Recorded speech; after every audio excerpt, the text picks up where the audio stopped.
Una preguntita. ¿Alguien de los presentes, sé que hay 3 o 4 alumnos míos, hacen ecografía pulmonar? Los 3 sí. Los demás no han integrado ecografía pulmonar a sus vidas. No. ¿Sí? Bien. Vamos a ver. Vamos a entender y empezar que los artefactos en pulmón salvan vidas. El pulmón es totalmente diferente a lo que estamos acostumbrados a ver, ¿no? ¿Y por qué salvan vidas? Cuando yo me formé con Giovanni Volpicelli en Turín, Italia, ya habíamos trabajado en el Hospital Universitario el desarrollo de todo el protocolo cardiopulmonar. Ahí terminé de hacer el formato global, que es el que descubrió con Daniel Lichtenstein el grip. Nosotros cuando estamos en un espejo por un proceso químico nos podemos maquillar, ¿sí o no? Nos podemos mirar. Pero cuando estamos al lado de un río o de un lago, nos reflejamos y lo mismo en las arboledas, ¿sí o no? ¿Me siguen o no? Eso es un efecto óptico. Bueno, esto mismo sucede en la base pulmonar derecha o en la base pulmonar izquierda, donde el hígado se refleja, imagen especular, y el vaso se refleja, imagen especular. Y eso nos está diciendo que el pulmón está en equilibrio. Si no aparece la imagen especular, algo a esa base pulmonar le está sucediendo izquierda o derecha. ¿Vamos bien hasta ahora? Sí, bien. Por el otro lado, la refracción es cuando el ultrasonido encuentra líquido, y el ultrasonido nada lo detiene. Pero hay un artefacto que se desvía. Cuando encuentra líquido, incidimos y se desvía. Esta desviación genera un artefacto. Esto sucede lo mismo cuando introducimos un vaso a medio llenar una lapicera y está doblada. La sacamos y ya no está doblada. Bien, esto es un artefacto que nos dice que todo lo que está por ahí, hay refuerzo posterior, arriba hay líquido. No sabe si es exudado, trasudado o sangre, pero hay líquido.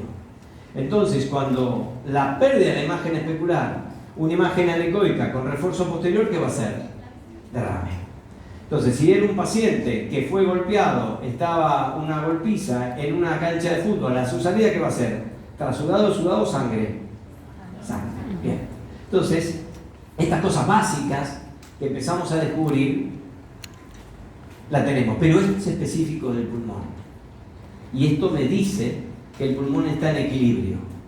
¿Qué es la reverberancia? Doctor, usted hace ecografía pulmonar. ¿Qué es la reverberancia? ¿Usted hace ecografía? ¿Qué es la reverberancia? ¿Y qué genera? ¿Y por qué aparecen esas líneas? ¿Hay algo más? ¿Nada más que eso? Bueno, allá. Nos vamos a este artefacto, es porque cuando aparece, genera un artefacto, la única estructura visible que tiene la ecografía pulmonar es la línea pleural. El resto es un artefacto. Parecían que fueran muchas líneas pleurales y no es así. Es una línea paralela a la línea pleural, equidistante de piel a línea. ¿Y qué es esto? Patrón A. ¿Y por qué aparece? Porque el pulmón está en equilibrio. 50% de aire, 50% de agua. ¿Y cómo está integrado eso? Vascular, venoso, linfático, intersticio y cerebral. Cualquiera de los 3 componentes que se alteren va a generar otro artefacto. Va a haber más agua que aire. ¿Sí o no? Por eso es precoz. Por eso podemos mandar una neumonía a la casa. La placa no la ve, el estetoscopio no oculta y está en la etapa de edema. Y va a servirlo en mediado en tomografía. Por eso tiene tanta precisión la ecografía en manos entrenadas como la tomografía. La línea pleural la veo, la pleura parietal y visceral están juntas, tiene deslizamiento. Y si tiene deslizamiento, ¿qué significa? Que entra y sale el aire. Llamo estetoscopio. Si hay deslizamiento, entra y sale el aire. Sé que lineal, línea pleural. Convexo, profundidad. ¿Sí? La línea pleural es regular, no es gruesa ni fina. Más los artículos. Gruesa puede ser en tomografía. ¿Es regular o irregular? Después veremos qué características tiene la afectación irregular. Y el pulmón, nosotros tenemos 12 zonas. 1 y 2, 3 y 4 derechas, las izquierdas, Cada zona tiene 13 espacios intercostales, no se me escapa ningún espacio, nada del parénquima pulmonar. Y tenemos 2 zonas posteriores. Por lo tanto, cada zona tiene 3 espacios. Es decir, que tenemos, con paciencia, podemos resolver muy bien la patología de nuestro paciente. Entonces, miren dónde acá dijeron que estamos metiendo en la fisiología, anatomía.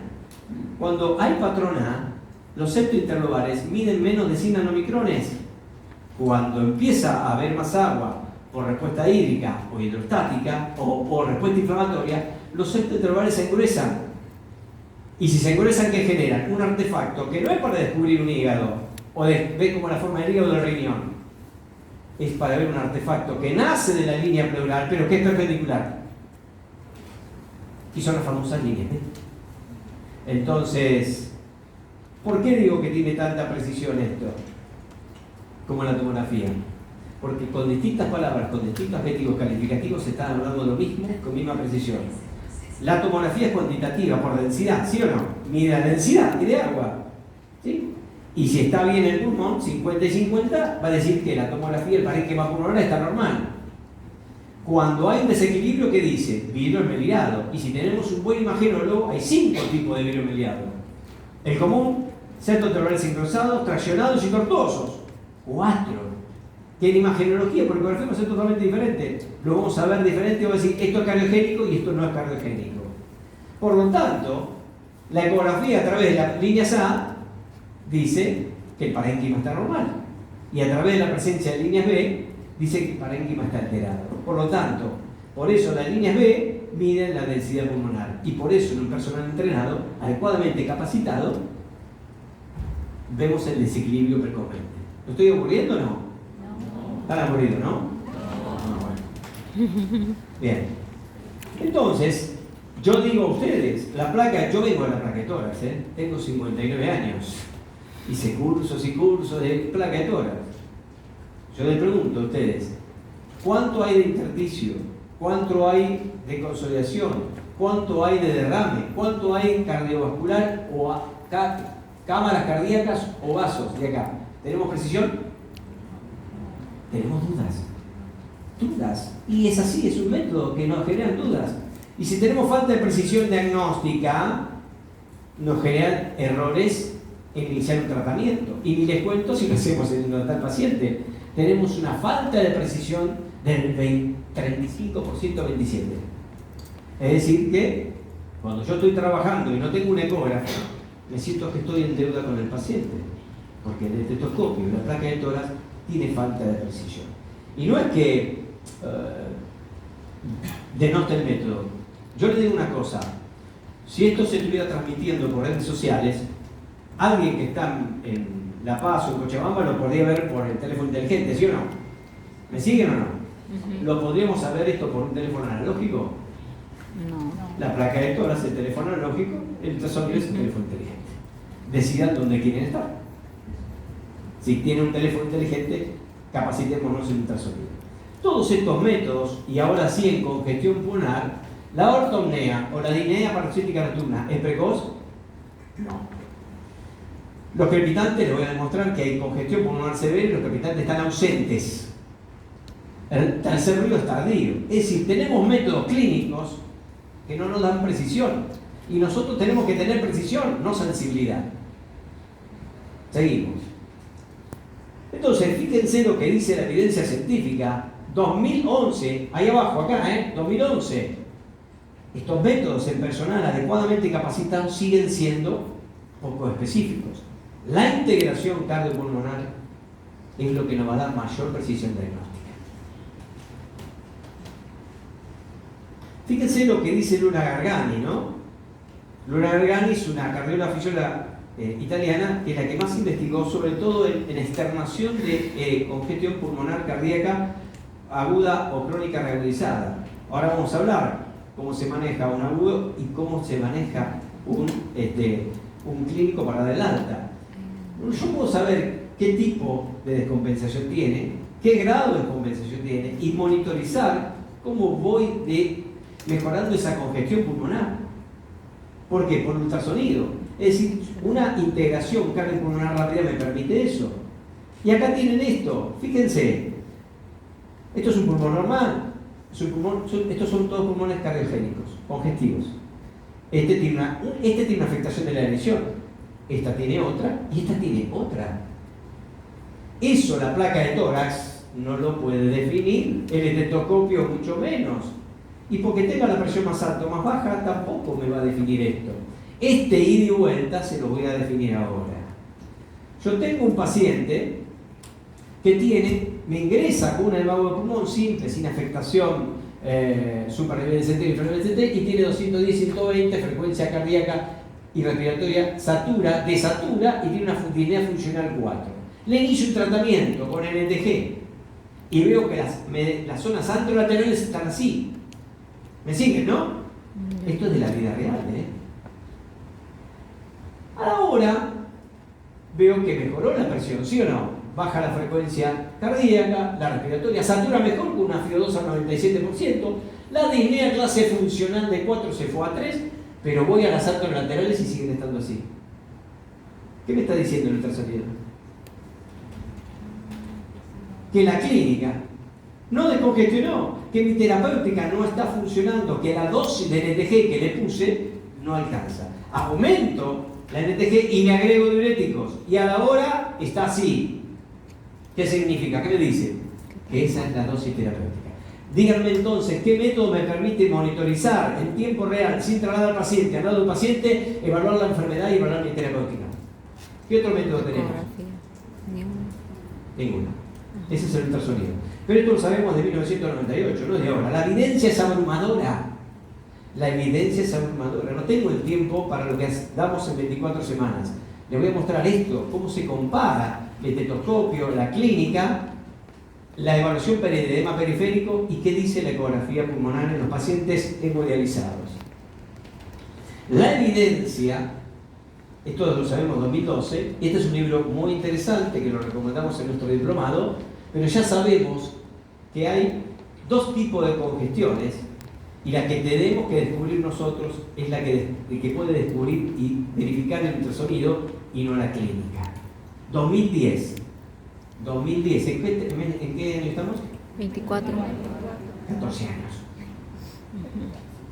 La fisiopatología es así.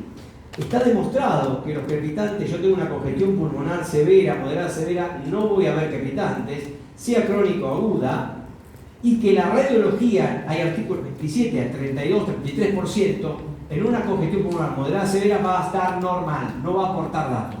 Esa es la realidad que tenemos. ¿Sí? Y está demostrado, eso lo demostró Nikki Doble, una nefróloga de Estados Unidos en 2009, que la congestión pulmonar en los hemodializados no tiene nada que ver con que se vaya con el peso seco. Vino con 50 y su peso seco 47, no significa que la congestión pulmonar haya desaparecido. No tiene nada que ver. Hay que hacer ecografía. Los nefrólogos deben hacer antes, a la hora, 2 horas y antes que termine la hemodiálisis.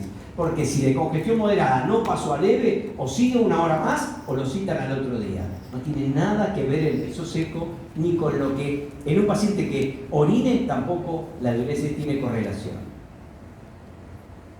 También es importante saber que los edemas en miembros inferiores no son, puedo tener un edema en las rodillas y no tiene que ver que la congestión pulmonar sea severa, o que el edema que estaba en rodilla desapareció y ya no tengo edema, o está a nivel de los tobillos que la congestión haya desaparecido. No tiene nada que ver el llenado ventricular, la presión intraventricular y la congestión pulmonar con los edemas periféricos. No tienen correlación, no son lineales.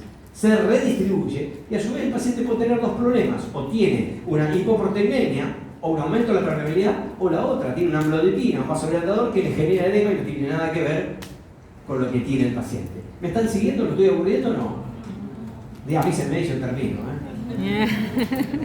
Bien, entonces, esto nos genera falta de interpretación. No es que yo sea mal formado, que tenga una mal formación clínica o de medicina familiar o cardiólogo o neumonólogo. Tengo métodos que no me dan precisión, me dejan áreas no bien descubiertas. Y otra con los diuréticos.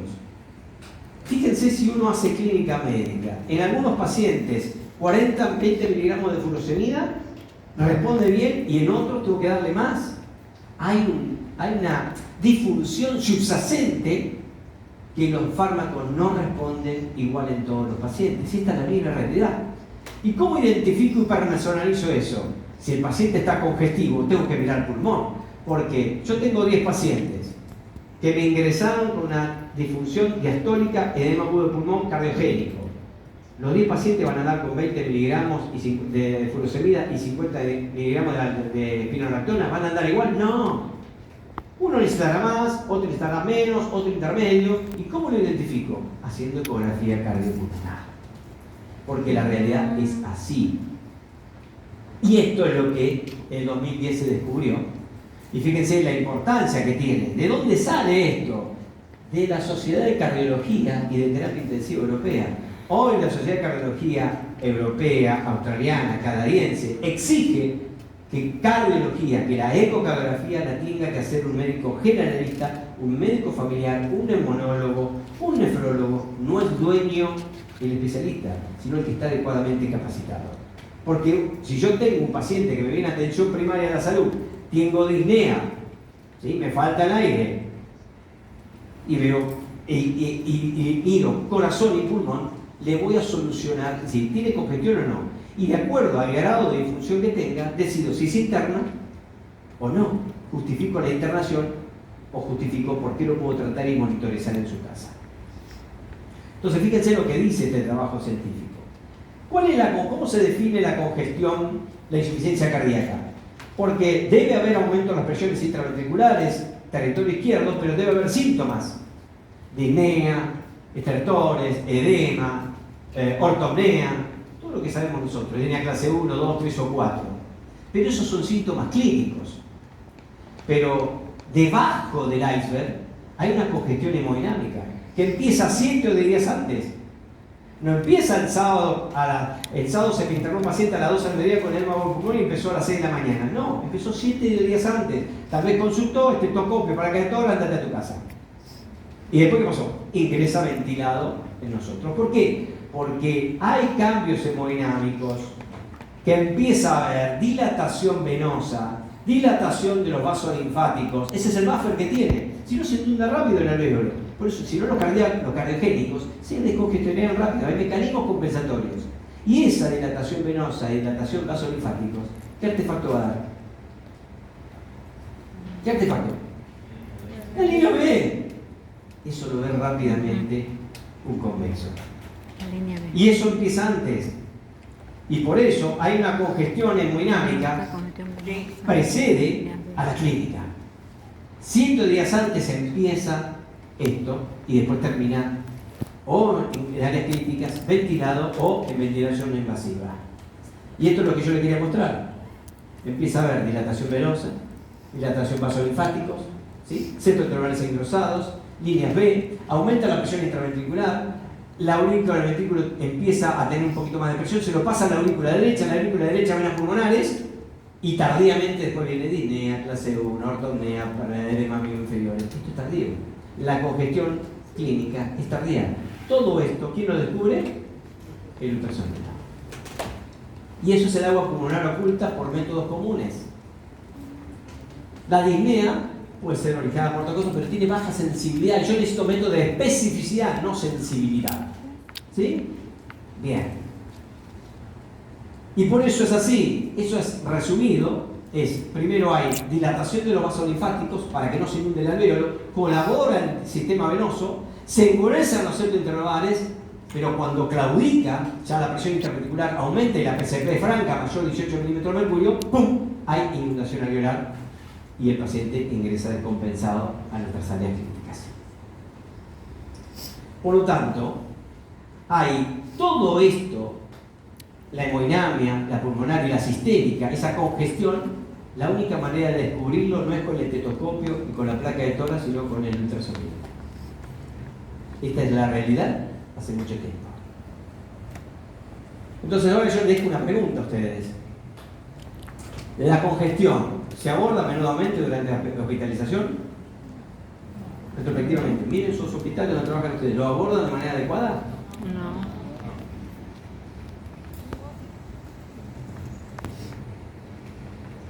Los pacientes cuando entonces están libres de síntomas, mejoran sus síntomas, ¿están libres de congestión? No, lo demostré con el caso clínico. La congestión pulmonar tiene correlación con la congestión hemodinámica con el ProNP, se lo voy a demostrar un poquito, no tiene nada que ver. Inicialmente están juntos. El ProNP elevado, congestión pulmonar severa. Baja, se mejora la fibra muscular, el estiramiento, se arranca más rápido, el ProNP baja, pero la congestión no va a bajar de la misma manera. No son lineales. Usted me dice, pero si tengo ProNP, ¿no voy a pedir ProNP? Sí, lo tiene, si lo tiene, tiene que pedirlo. Yo en mi hospital no tengo ProNP, no tengo DMLD, pero tengo un ecógrafo nivel convexo. Pero si tengo ProNP, lo uso porque va a estar 100% en sensibilidad, especificidad, valor predictivo positivo. El problema me va a decir que está mejorando la parte cardíaca y después tengo que ocuparme de la congestión pulmonar. Fíjense este estudio. ¿Cómo voy con el tiempo? Muy bárbaro, ¿eh?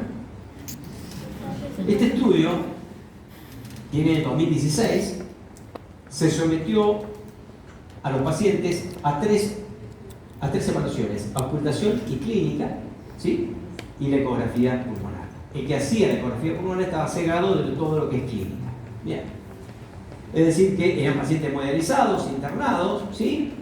Semiodema, peso, diuresis y presiones. Fíjense que todos los pacientes que ingresaron, vamos a analizar acá, tenían presiones semejantes.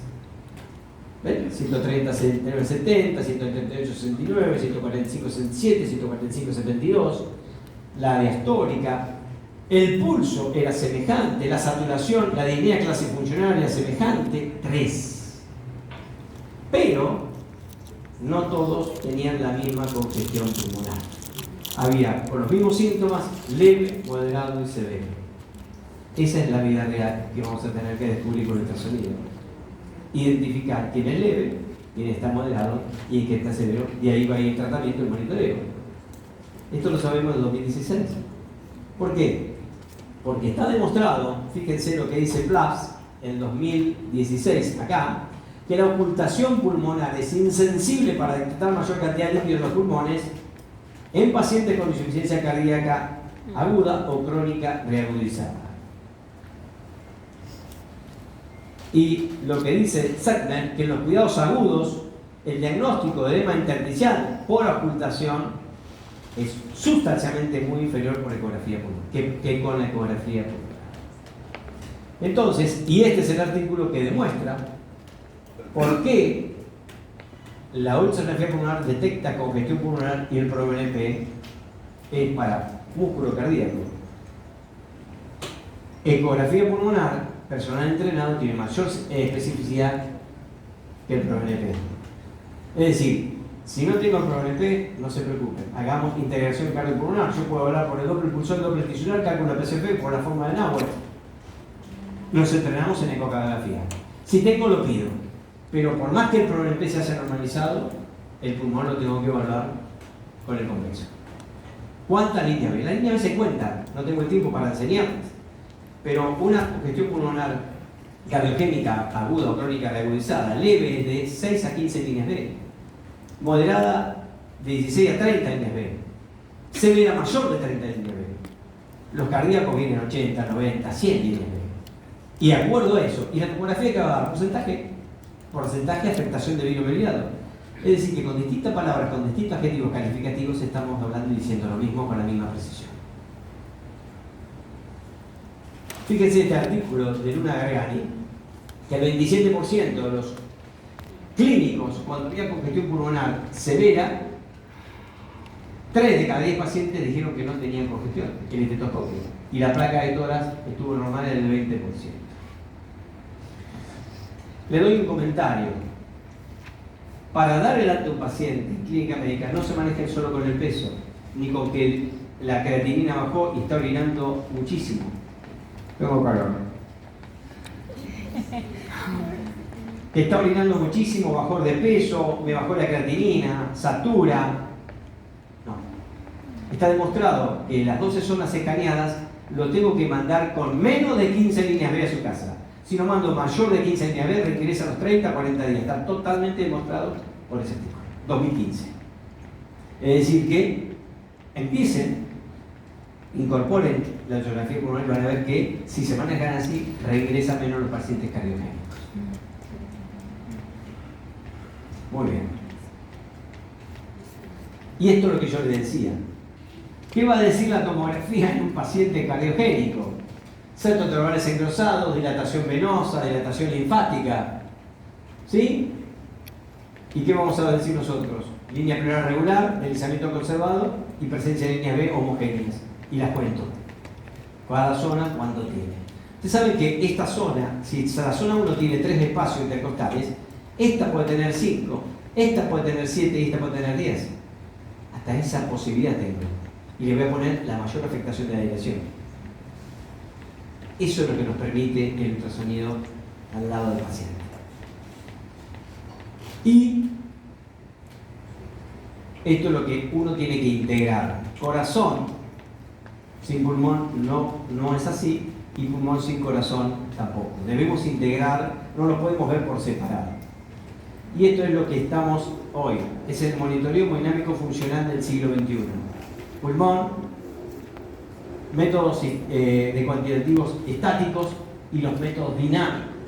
Eyección, VTI, ¿sí? Que la quinta cámara es el volumen sistólico, y el llenado ventricular. Llenado ventricular, yo con el Doppler pulsado, combinando el Doppler tisular, puedo calcular la presión de cargamento pulmonar. Chau, changanza. No necesito hacer ningún método masivo. Traductor, cuarta cámara, 5 minutos. ¿Sí? Y otra cosa, Doppler renal y Doppler del vaso. ¿Por qué digo esto? Porque el tejido splanchnic, el sistema cardiovascular, aporta el 40% al área esplácnica. Y cuando el área esplácnica, por alguna cosa, lo tiene que aportar, modifica las resistencias periféricas. Una insuficiencia renal del vaso o del riñón mayor de 0,7 es hipoperfusión hasta que se muestre lo contrario. Se adelanta al cambio químico, se adelanta al aumento del ácido láctico, se adelanta al aumento de la creatinina. Tengo una creatinina de 1.4, índice de resistencia 0,75, en hora esa creatinina va a estar 4. Doppler pulsado, convexo, ecógrafo de 10 años de antigüedad si quiero. No necesito la última, si tengo la última tecnología, mejor, por supuesto. ¿Sí? Y eso así lo manejamos. Esto es lo que hoy un médico de familia, rural, neumonólogo, nefrólogo, intensivista, adulto, pediátrico, emergentólogo, adulto pediátrico debe incorporar a sus vidas. Si no, vamos a tener una falta de precisión del 37 al 42%. Bien. Caso clínico. De ustedes. Liliana es de ustedes. Liliana es de Bolivia. 43 años. Evaluación pulmonar 24 horas post hemodiálisis. Pesaba, cuando antes de ingresar a diálisis, 50 kilos. Peso seco 48.800 y se fue con el peso seco. Se pusieron contentos, se va con el peso seco. Seguía con la misma línea funcional clase 2. Fíjense, leve dilatación, leve limitación de actividad física, asintomático reposo, pero cuando hace tareas sanitarias empieza algún síntoma. La presión 125/78, frecuencia cardíaca normal, respiratoria normal, saturación buena. No presentaba edemas periféricos y el nefrólogo, antes que yo le hiciera ecografía pulmonar, no ocultorales. ¿Qué les parece a ustedes? ¿Cómo encontraré el pulmón? Libre de congestión, sanito, ¿no? ¿Qué les parece? Por la clínica. Esto es lo que pasa cuando vemos en emergencia o consulta a un paciente. Van a ver lo que pasa. ¿Lo estoy aburriendo? No. Pulmón derecho. Línea B. Ya tenía congestión. Acá hay 3 líneas B. No tengo el tiempo para explicarles, pero se cuantifica. Hay una semi-cuantificación, ¿qué es eso? Pero fíjense en la zona 2, esta, la que está acá, más congestionada que la zona 1. Hay una discrepancia, pero está más congestionada. Línea de clase funcional, 2. Se fue con el peso seco, hace 24 horas atrás. A 3. ¿Hay congestión o no? Hay congestión. Miren lo que es la 4 derecha. Casi un pulmón blanco. Esto acá hay 9 líneas. La zona 5. toda estaba congestionada. 24 horas de habían hecho diálisis, se habían puesto contentos, y fíjese lo que es esto. Es decir, las 6 zonas del lado derecho congestionadas. Y algo que la placa de tórax no va a descubrir, y mucho menos la tomografía, en la zona plus, la zona 6 derecho, 6 izquierda, es la zona más declive. Acá donde más se va a acumular líquido antes que la esta. Ya tiene un derrame laminar, y esto hay que informarlo, porque hoy es derrame laminar y después no lo es. Esto, posibilidad de detectar 5 o 10 mililitros, no lo tiene otro método que el ultrasonido. Pulmón izquierdo.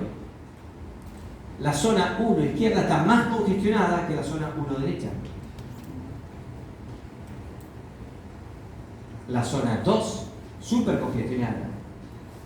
Zona 3. Zona 4.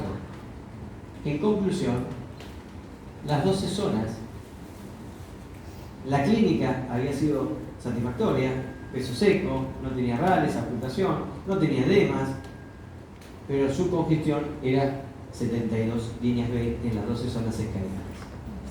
Se lo informé al nefrólogo, por supuesto le hicieron una hemodiálisis, miércoles y otra un jueves, y la paciente, no tengo porque después la controlé, él la hizo porque se capacitó conmigo, ya tenía 10 líneas B. Esa es la manera de alejarnos de que esa paciente, si no la digamos nosotros, esa paciente en horas o en 2 o 3 días ingresa descompensada con un edema agudo de pulmón a la terapia intensiva.